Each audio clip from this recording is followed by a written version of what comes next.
Phil Costello, class of 1945.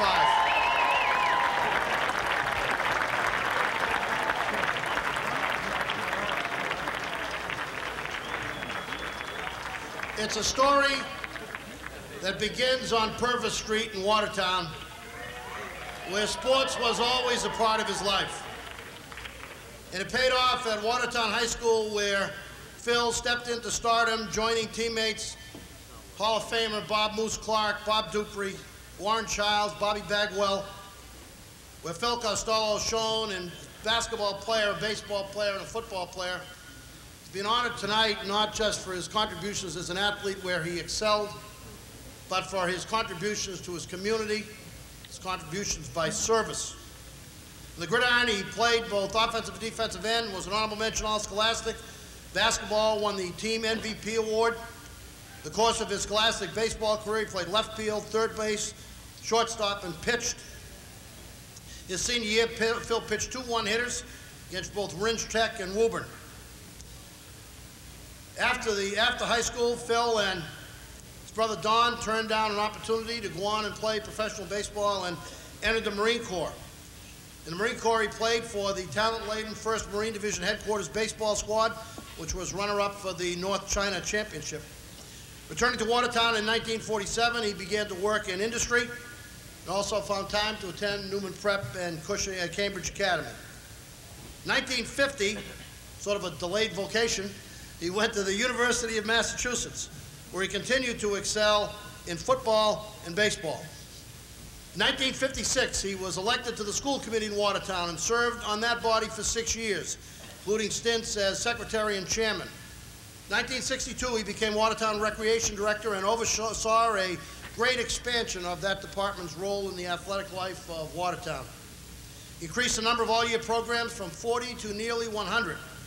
Began the state's first year-round athletic programming for the mentally handicapped. He expanded youth basketball, especially for girls, and in 1968 was the founder of Camp Pequawson. In 1969, he went into the public school system, and he taught and coached at nearly every conceivable combination of levels and sports and activity. He was in the elementary schools until '78, went to the junior high level in '86, where he's voted Teacher of the Year 4 times. Returned to the grammar schools until his retirement in 1993.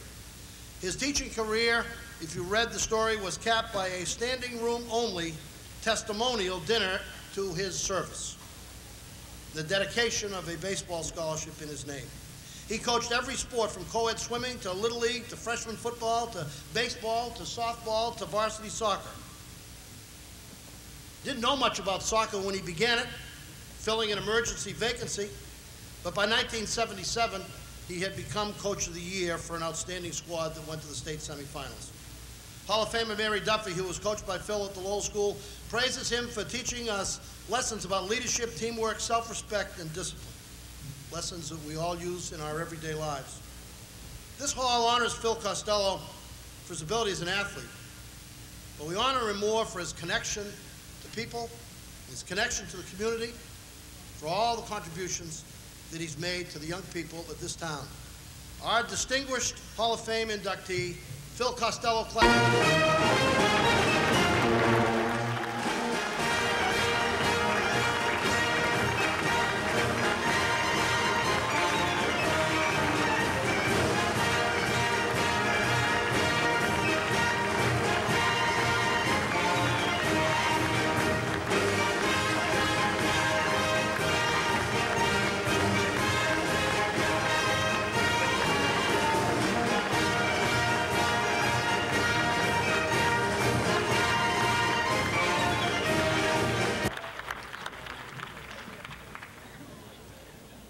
See, after that, Bobby, I think I just have to say thank you and sit down, but I do have a few things to say.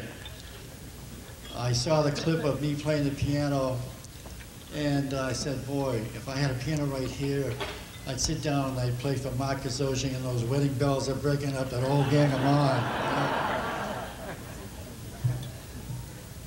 Ladies and gentlemen, I can't express my gratitude and deep appreciation for this honor.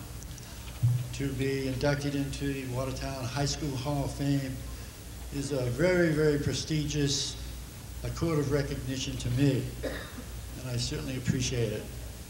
I have so much to be thankful for and so many people to thank. And when I look back, all I can think of is fond memories of Watertown, and very thankful for the great parents that I had, a special twin brother, and a very lovely and charming and beautiful sister, Barbara. That's kind of an inside joke. My sister said, no, don't get funny up there, Phil, just say Sister Barbara. I'd like to start off, I have a few stories to tell, and I'm also aware of the time limit. My brother Don and I might say it's great to be a twin.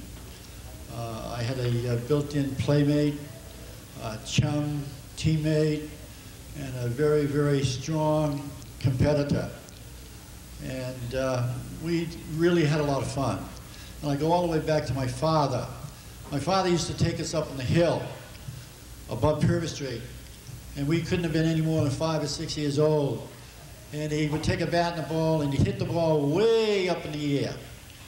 And to us at that time, it took an hour for it to come down, and while it was coming down, he'd yell out, "Dawn, catch it." And Dawn would circle under the thing, and the ball would be just hitting the ground, and he'd make a futile attempt to try to get it, and he'd miss it. And then he'd say to me, "Phil, it's your turn." And he'd hit the ball again way up in the air, and I'd circle underneath it. The ball would come down, and I'd put my hand behind my back and catch it.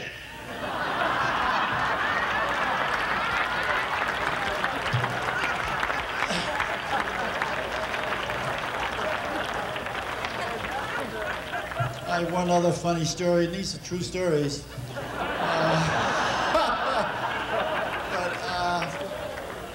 My father worked nights, and he would come home in the morning, and Dawn and I in the summertime we'd be playing out in the backyard.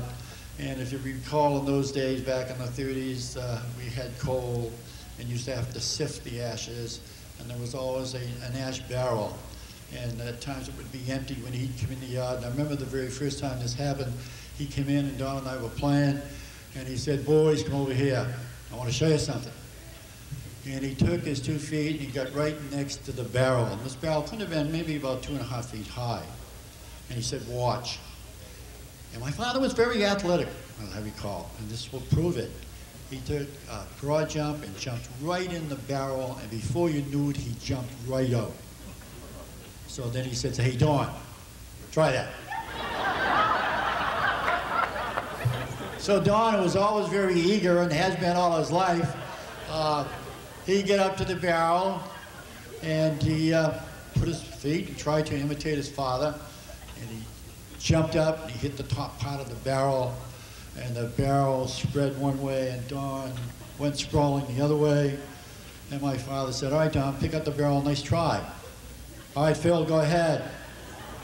So I went up to the barrel, stood by the barrel. I jumped in, and before you knew it, I jumped out. Yeah. That's another true story.